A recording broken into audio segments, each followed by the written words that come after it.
Oh, you're good.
Hey, good morning or afternoon, everybody.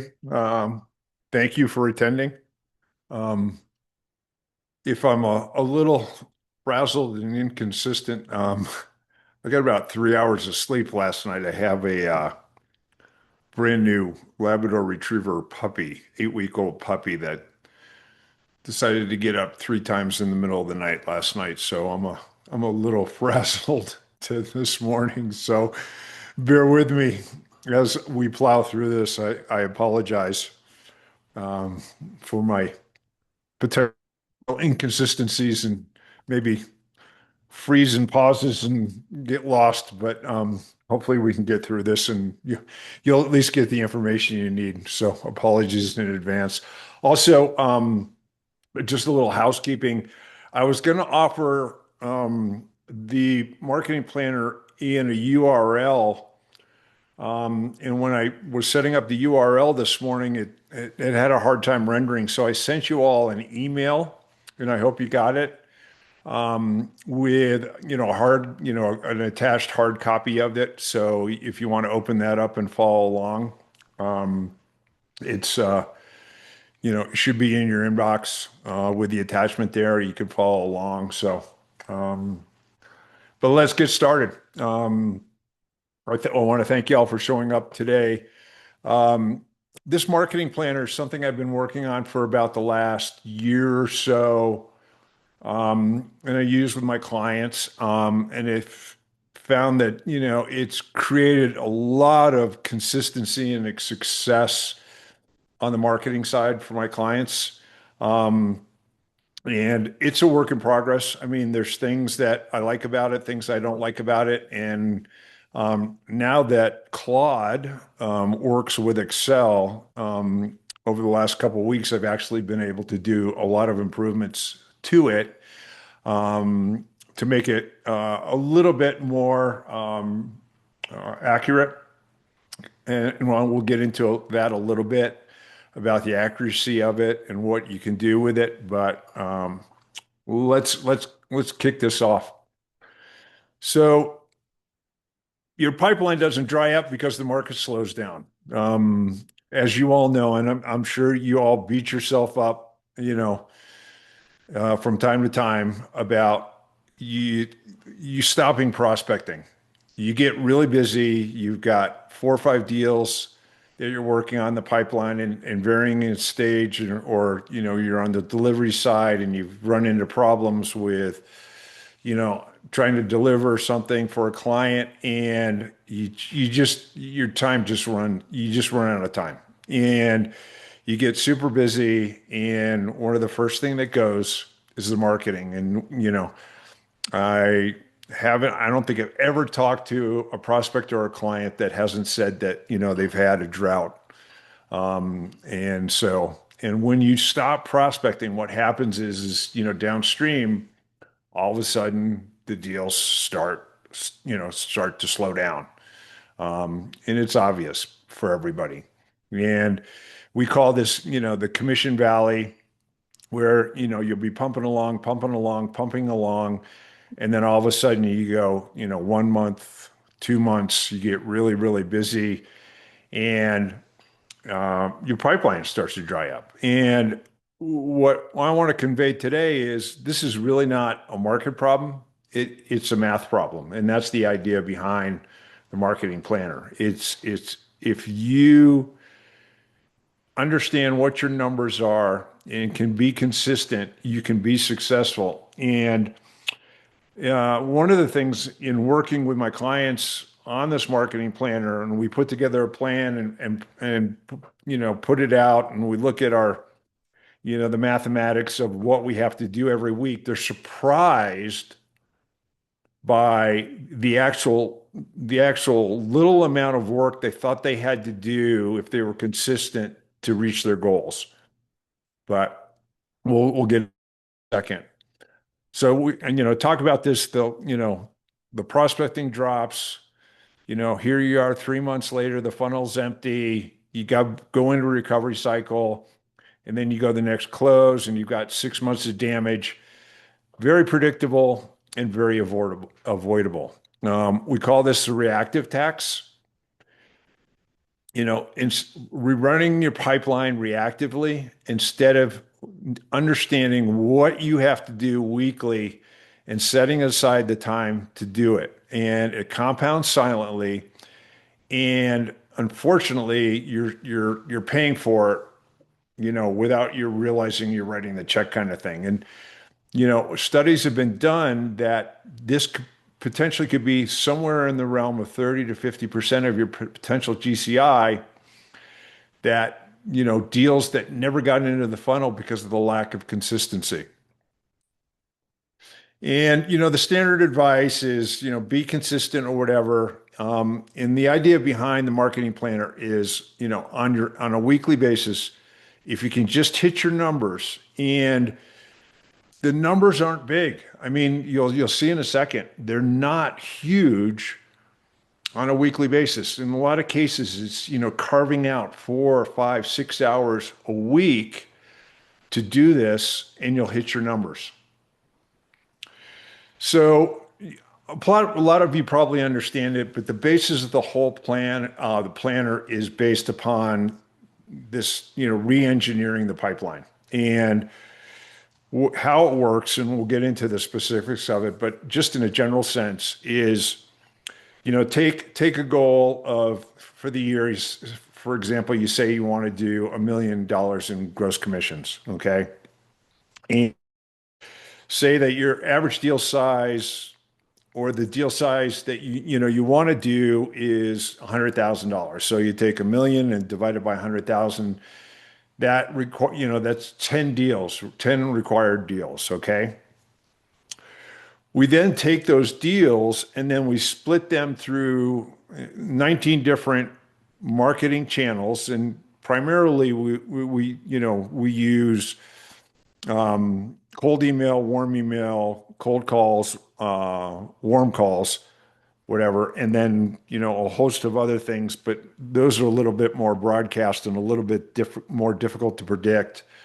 The email and calls, both warm and cold, are much easier to predict. And we create a matrix of the channels we're going to chase, how we're going to spend our time in those channels, who we're going to attack in those channels. And what the planner spits out is a series of weekly touches that you need to do, and it's planned out for you. It shows you exactly what you can do. And then, when you get that plan set up, then you can go back into the planner and track how you're doing, and it will show you exactly how you're doing, in terms of trying to reach your goal. And once you get this all set up, the only thing you have to do is execute. And one of the things that the planner does is actually estimates the time that you have to spend every week to accomplish this. And that's a work in progress, but we find that it's been pretty accurate. And so it's not only do you understand how many calls you're going to have to make, how many emails you're going to have to send out, you also understand the time required to do that. So from a weekly planning standpoint, you can sit down on a Sunday night or a Monday morning and say, okay, I've got this many touches I need to do this week, and I can plan it out and I can block out some time and get this stuff done. So, and it allows you to be successful. The other thing is, and I found with a lot of clients, is that, you get, to a senior level in this business, and the drudgery of pounding out the calls and, sending out the emails and everything for a gross commission number way downstream gets really, really difficult. And if you're doing the math and tracking your numbers and doing it on a day-to-day basis, you get a much better feel for how you're doing against your goal. If you know you're hitting your numbers in month 3 and month 4 and month 5 or whatever. So this is your touches is, R0, your daily activity floor, which, we calculate for the week. And it's the minimum number of initial touches you must complete every working day to stay on track. And once you understand that number, can plan for it or whatever, you have a much greater chance of being successful. And this is, going back to what I just talked about, leading and lagging indicators. Obviously, gross commissions, deals closed is a lagging indicator. The actual amount of touches, this R0, along with conversations, discovery calls, initial meetings, initial phone calls, whatever, and then qualified prospects, this is a leading indicator. And this, understanding how you're doing with these numbers, are going to end up in commissions, 3 months from now, 4 months from now, 5 months from now. So, unfortunately, we try to manage our business based on this, and you can. I mean, you can, but you can, have control to some degree over your future if you focus on these leading indicators, and that's the whole idea behind the marketing planner. Okay, so let me get into this, and I will take this and close this out, and there you go. So this is a marketing planner, and I pumped some numbers in here, whatever.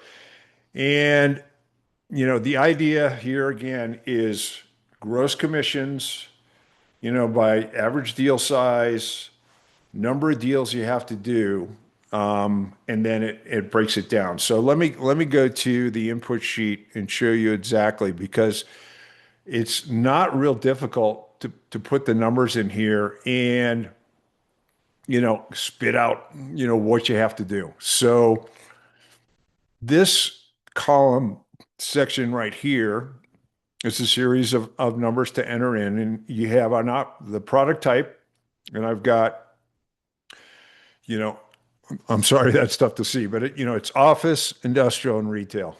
Your hospitality folks, I'm sorry, I haven't gone that far, or self-storage or whatever, but you could use one of these, I guess, to do it. But I've taken the main three and done it that way. Okay. The type of representation that you have, and it's landlord rep, tenant rep, and investment sales. So you can punch that in. There's a slightly different success rates in the funnel between large metro areas, which are more competitive, and the number, the success rates are lower.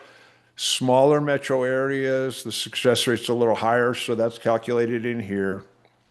The next thing I need to get out of there, but then you can plug in a number here for a safety margin. So going back to like the $1 million commission number, $100,000 average commission, you need 10 deals.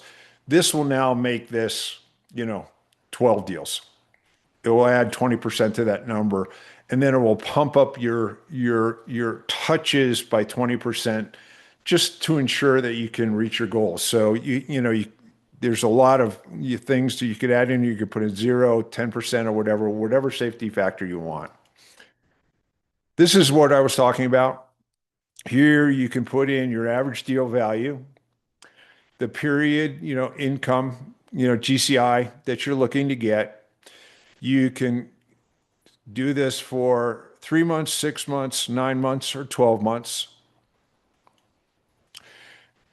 This will give you the working period a week. And then if you plan to take time off during that period, say if you want to do, a year's worth of time and you want to take off 2, 3, 4 weeks, that's, just another safety factor in terms of how your weeks will add up in terms of your touches.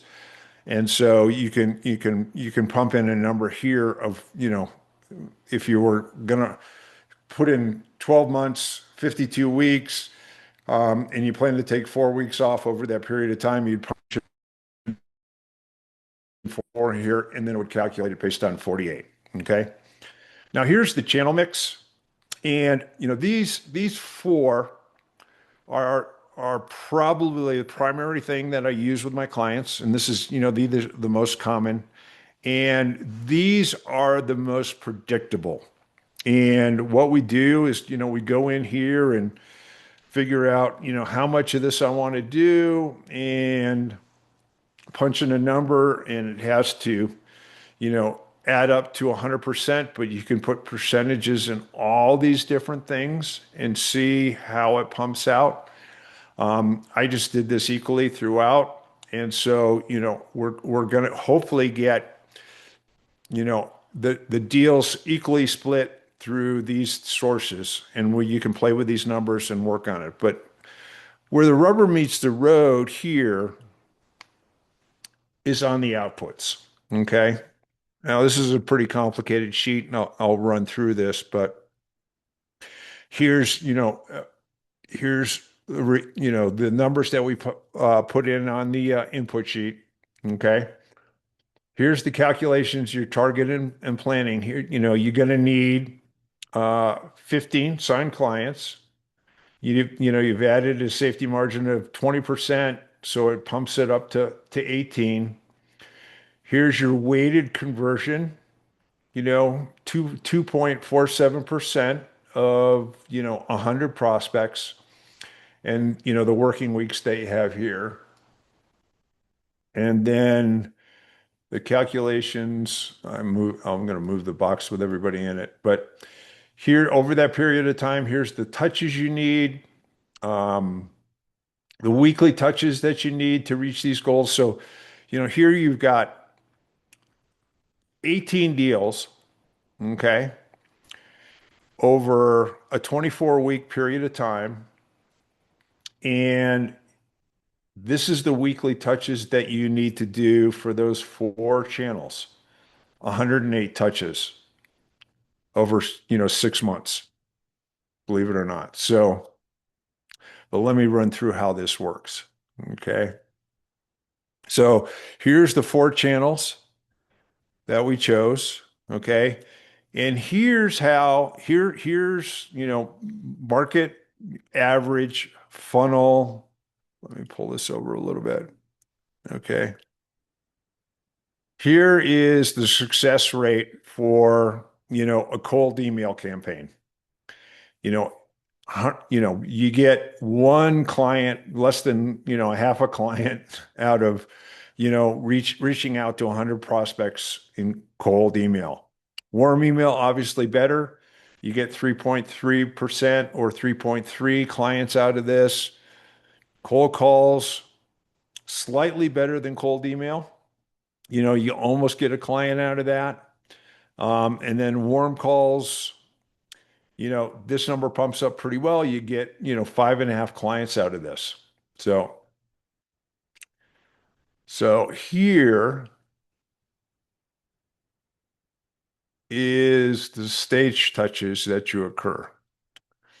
So for cold email, based on getting equally split, 5 clients for each of these channels out of this, you need 899 cold email touches.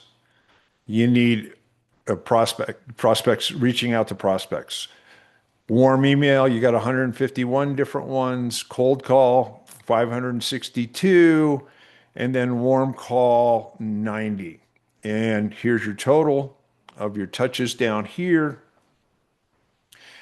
And then these stages are the actual stages in your funnel. And those are explained down here. Let me go through. But here is, the various stages that you go through. Here, R4 is obviously a big one. You've gotten to the point of, discovery call / meeting. Then, up here, R5, you got proposal, strategy session. You've got, here are the actual things that you do to each prospect. You send out a cold email, you send out a warm email, you've dialed a person on a cold call, you've dialed a person on a warm call. So let me go back up here. So at the end of the day, here is the touches you need to do per week to hit those goals that we're talking about. 74 cold emails sent out to 74 different prospects, 17 warm emails, then 11 warm calls. Okay. Then if you notice up here, I've calculated, and this is still a work in process, but here is, an estimate of the totally weekly hours that it's going to take to accomplish this weekly touches right here. Okay. So there, the estimate's roughly about 7.2 hours. So the belief is that, if you could do an hour to hour and a half of, blocked, consistent focus time, on a weekly basis, without interruptions, and focus on this, and you do this on a weekly basis, you're almost assuredly in a 6-month period of time to hit $750,000 worth of GCI if your average deal size is $50,000. Okay. I know that was a lot. Maybe I just stop right here and I can go through the rest of the sheets or whatever, but if you guys have any questions, happy to entertain any questions you might have.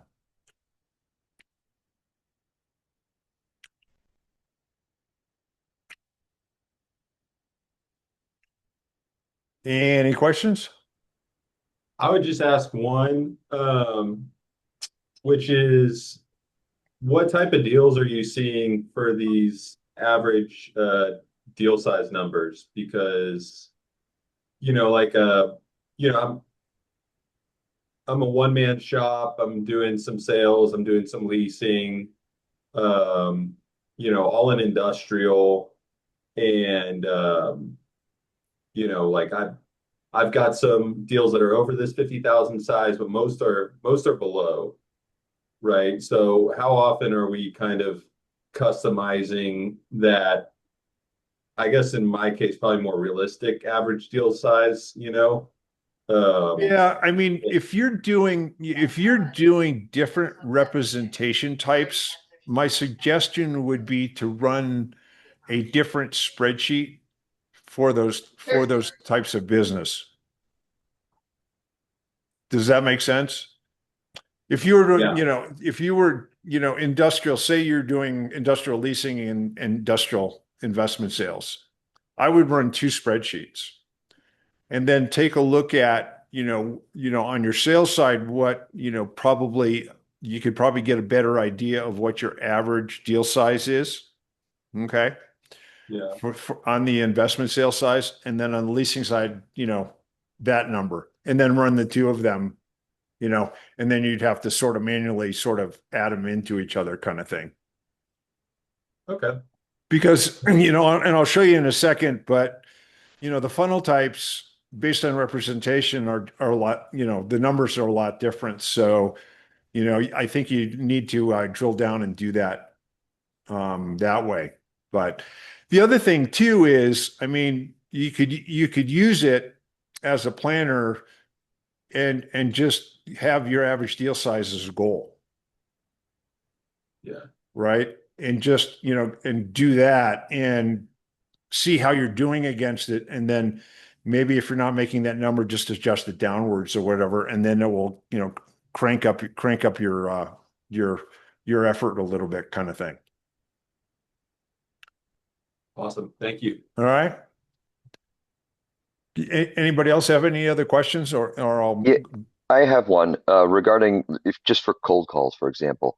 Are you assuming these are actual you connected with the person, or are these just dials? Because so many of the dials don't connect with the person. the model anticipates, a cold dial to a person.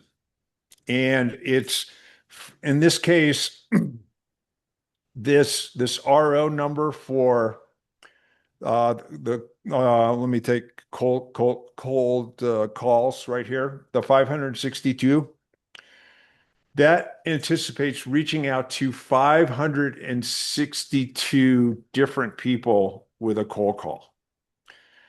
Now, what it doesn't, and it's way too complicated to try to add in, the idea of making five or six cold calls to that same person and try to estimate the time. But, I've sort of played around with the numbers or whatever because you're not going to get a hold of everybody every time. So, Right. Well, that's what I meant. Does that 562 yeah, I mean, mean I here, spoke with them? I spoke with 562 different people to achieve these, or is that yeah, because I that mean, changes things if it's not that? yeah, I mean, here, here's the, I've tried to estimate the times down here in this separate section down here below. And, it's, you're going to have, say you're going to try to do 20 or 30 cold calls, you're going to have, you may be lucky if you get one or two people, on the phone kind of thing. And then a lot of it's going to be either, a hang up or a message kind of thing. So, I've tried to anticipate what that is, you know, but tried to estimate based on, sort of that initial outreach. But the more important number is trying to make sure that it's the number of prospects, different prospects that you're reaching out to hit your numbers. Okay, Did I that think that answer makes more sense then. Yep, yeah, yeah, I think did so. that So answer your five. So in question, this Daniel? case, Yeah. I Okay. think so. So in this case, 562 different prospects is the number to at least have, and Correct. based on these models. Correct. Yeah, correct. Yeah. So, And they're just going to be a very small percent you actually connect with, but that still will shake out at the end of the, at the yeah, end of the and if time. you look at, you look at it, I mean, it's, I've done the time estimates by stages. And so, if you get a hold of somebody, right, on a cold call, now I've got an hour's worth of time in there kind of thing. And so this is all calculated in over a long period of time that, you're not going to get a hold of a lot of people, here, but if you do contact or get a hold of somebody on R4, which is, a meeting or getting a hold of them on the phone, I've done, put in an hour for that. So it's, it sort of adds up over a period of time, a law of averages kind of thing. Does that make sense? Yes, it does. Yeah. Okay, great. Okay, so, if this makes sense, now the next portion here is the tracking. And so, this is once you get your plan set up, then you can go in here and get, you've got your weeks for, you know, the channels that you've chosen, and it's got a spreadsheet that goes all the way out to all the channels, whatever, and it has your weekly goals, you know, for touches and then discovery, which are the two most important numbers from a, leading indicator kind of standpoint, and then how you're doing on goals. But this is how you sit down and fill in on a weekly basis how you're doing and how you're doing against your goal. And if you enter in the number, you know exactly how you're doing against those numbers. And then I've got a set of instructions that run you through exactly how to do it. Long set of instructions, pretty self-explanatory to how to do it. Um, and then there's a lot of customization that if you could really want to get into the weeds on this, on here is, the time you can adjust, the time numbers. If you're seeing yourself spending a lot more time on certain stages in here, you can just manually enter in a new number and it will recalculate at the higher rates, whatever. And then here are all the funnels. Um, this is, broken down by small, medium markets, and then large market way down here, large metro.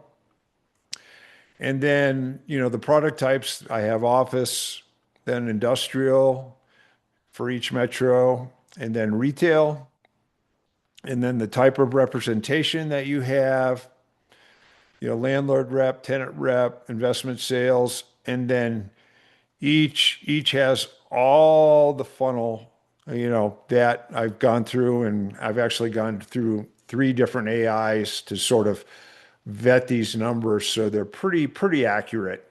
And so each channel, here's sort of the success rate of that funnel for like, cold email, warm email, whatever, depending upon the landlord rep office, and market type. So you could adjust these numbers accordingly if you want to. If you find you're having a much higher success rate, on cold calls or warm calls or emails, or you're not doing quite as well as you thought you were, you can always adjust these numbers and then spit out, what it is. So at the end of the day, I've got this dashboard. It has all the input numbers that you put in here, you know, that your goals you're trying to hit, how many deals you're trying to do, the touches you need to make on a weekly basis, how many discovery calls you need per week. And then this is all pulled from all the other sheets, and then, a detailed breakdown of that. And then when you start adding in your actuals into here, it'll start populating, showing you how you're doing versus your goals that you set up, whatever. So, and that's sort of it.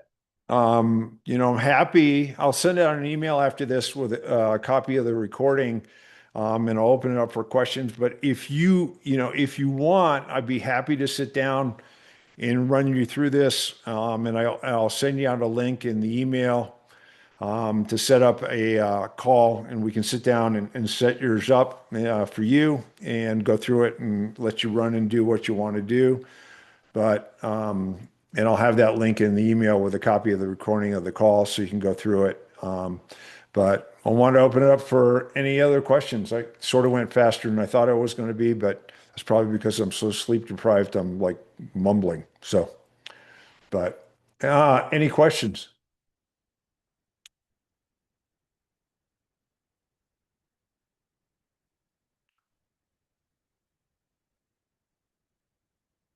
Do you like it? Do you hate it? Do you, you think it's too complicated? Any comments, positive or negative? I'm happy. I'm happy. I'm happy to take anything. So I got to play around with this a little bit, Jeff. I haven't had a chance to like dig into it. Um, but I like the idea of it. It'll probably keep us uh, focused on some numbers rather than just running around without knowing them. yeah, yeah. I mean, at the end of the day, I mean, the probability if you follow this plan, you'll hit your numbers. I mean, you will hit your numbers. Now, whether you carve out the time every week to do it is, it's up to you. I mean, but I think, and the idea behind creating this was to create a system, put a system in place that you could follow. And when you're in the early throes of doing this and, you're getting frustrated and you're not getting meetings and that type of thing, this will reassure you that, you're on the path. Okay. You've had a bad week or two, but if you stay consistent and keep hitting your numbers, things will turn around and you can start, you know, realizing your goals that you want to hit for this. So, Yeah, I guess well, I like it. I guess what it shows me is, I mean, if I whatever my deal size is, whether it's 50 or it's 15, I need to find like before I start it, I need to find like 500, 600 people or buildings that would make me that. And yeah, I'm not sure I mean, I can do it, but like I'm not looking at this, I'm like, yeah, I'm not sure I have that like right at my fingertips. I've never yeah, felt like that before. yeah. I mean, AI is making that process a little bit easier these days, you know. Depending upon whether you use CoStar and depending upon what representation type, you obviously can get some information from CoStar. Depending upon market, how good it is, I don't know. Realonomy is also pretty good. That I've had clients using that and finding it. Um, you know, you can get there's a lot of virtual assistants out there that will put this together. Um, I've got clients. I've got a client that does triple net retail, you know, deals, and he's using Realonomy, and he's got a VA pulling all the information together and then making a phone call just to validate numbers and then sending out emails to validate it and then handing them a list, and it's working quite well. So. It's doable, but you got to, yeah, I mean, it takes a little bit of time to do it, but there's good sources now to do it. So you don't have to be doing that $25 work when you're trying to do 500 to $1,000 work kind of thing. So Are you, Jeff, are you saying Relonomy is the name of the company that can help you find prospects or they have databases, they have databases like building owners and the like. what is what is that company? I'm not They're a competitor of CoStar. I think it's Reonomy, Yeah, Reonomy. Yeah, I mean, yeah, I'm not pronouncing it correctly. Reonomy. Yeah, I'm just not familiar with them, so I have to look at that. That is, Mark's comments probably similar to mine is I don't currently have, in this case, 562 new prospects, let's say, and finding them and making sure I have the right contact data. That is going to be yeah, the probably the heaviest yeah. lift first before I could even really begin under, this scenario, right? Well, yeah, And and CoStar is probably the let me only thing address I know that. now to really grab data. Yeah, let me address that right now because obviously this is planned, but you've got to execute, right? Okay, and so one of the things that is a roadblock I'm hearing isn't really a roadblock because you know you don't need in this case 1,100 names or whatever to start, okay? Because you're doing this over a period of time. So you need, in this case, I can't remember the number. What is it, 107 or whatever? You need to come up, 108 people number. This is 750,000, in 6 months, and it doesn't include, there's client reactivation. If you've been in the business a long time, this is a channel that you really need to pursue. I mean, this is really sort of, cold out of the gate kind of thing, choosing, the cold email, warm email, cold and warms here. Client activation, referrals is another one if you've been in the business a while. And that's going to start to drop that number that you need. But, the point I'm trying to make here is that you don't need 1,700 prospects to start this. Okay. You need, what was that? I can't remember that number. I'm sorry. I'm sleep deprived. 108 on a weekly basis to hit your goal. Okay. So if you're working, and feeding your pipeline on a Friday for the next Monday, whatever, and you got a virtual assistant doing it for, finding you 100 prospects to feed into the pipeline or whatever, and it takes them an hour, hour and a half to give you, some realistic prospects, and you don't have to do it. You've got a process set up. Then you don't have any excuses. That's the coach in me talking. So, but does that make sense? Yeah, I understand what you're saying. Yeah. Okay. Guys, anything else? I want to thank you for all showing up. I appreciate it. Obviously there were like 40 people signed up, so I don't quite get the show ups that, I'd like to have, but thank you for showing up. Appreciate it. I had like 45 people registered, so little disappointing. But again, one of the things I realized is the email sequence. I don't think I sent out the follow-ups to remind you about it.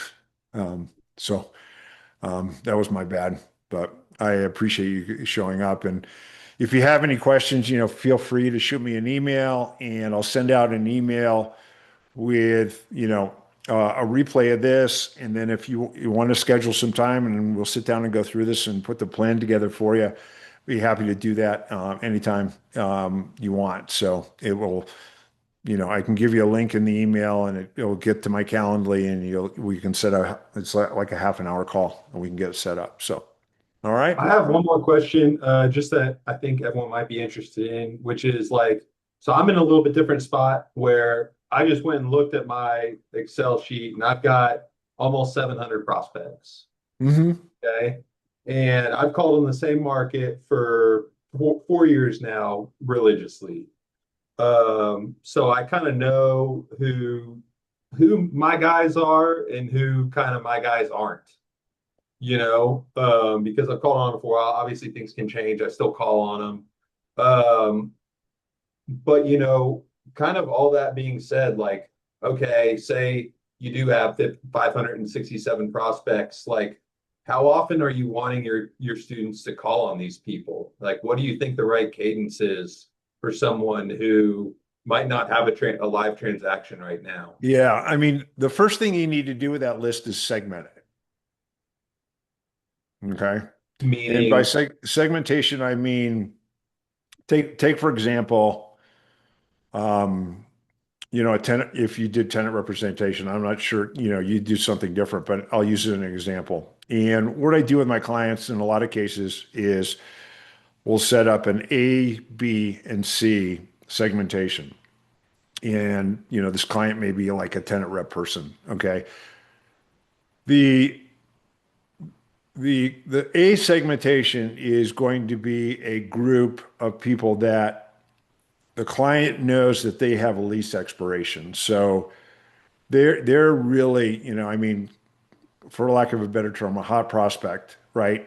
They sound like, on the surface that they have a lease expiration. It happens like in the next year or two or whatever, which is probably in the strike zone.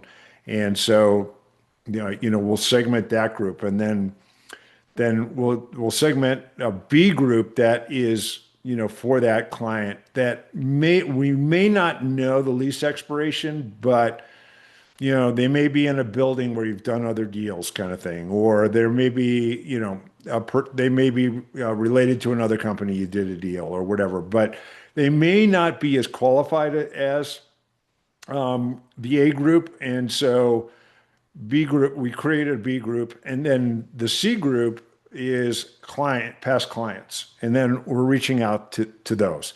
And you can divide it up even more than that, but we try to keep it simple to begin with. Okay. Now, the campaign that you would probably want to do with your A is much different than you'd want to do with your B. A would be probably a more so of a call heavy type of campaign interspersed with emails. Maybe an email, maybe a call, maybe an email, maybe a call, maybe two calls, maybe an email, that kind of thing. Whereas that B group, because you're not really sure how qualified a prospect they may be, that B will have a separate campaign that you'll send out that would be more email heavy and maybe occasional calls in that. Because the big differentiator for that is calls take time. Email can be automated to to a great degree. So, getting on the phone and time is your most precious resource. So you want to focus your time, to those A segmented prospects versus your B segmented prospects. So you're focusing your time where the opportunity is the best. Does that make sense? yes.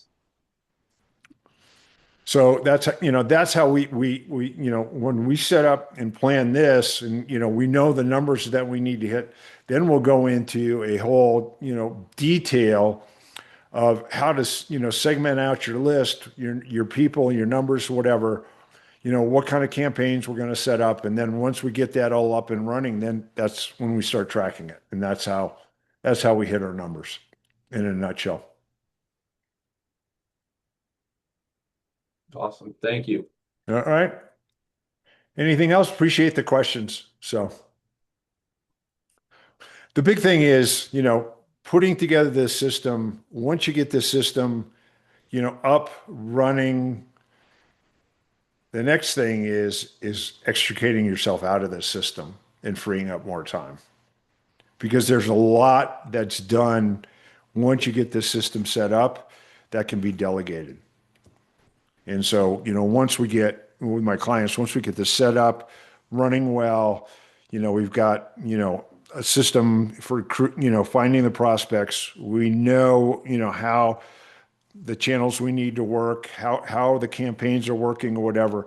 And then we can start interspersing people into it, and taking over, you know, responsibility in parts of that system to free up more of your time. The goal from a coaching standpoint for me is with my clients is, basically there's four things that you do as a broker. You market, you sell, you deliver, and then you have administrative skills, or responsibilities, not skills, but responsibility. Unfortunately, you're developing administrative skills, but responsibilities. And What we want to look at as part of the bigger picture is, eliminating those administrative skills, and then equally, depending upon which, direction you want to go, trying to eliminate the marketing, a time spent, then delivery time spent, and then focusing slowly on being a rainmaker and filling your pipeline. Because most of that, you know, uh, uh, marketing, delivery, and administrative can be done. And it's, that was, the previous workshop I did last month talked about, your dollars per hour. If you're want to do $1 million in GCI, with $2,000 a month, your value is $500 per hour. And so there are folks that can do everything that you're doing during the day except for closing a client at a much lower rate than that. So that's what we try to focus on, on systems like this, is to extricate yourself out of that. So, all right, that do it. Stick a pin in me. I think I've had enough caffeine. So, Thank you. Thank you. Appreciate it. all right. Hey guys, reach out if you have any Thank questions. I you. thank you very much for showing up. I appreciate it. Have a good day. Have a good See day, ya. guys.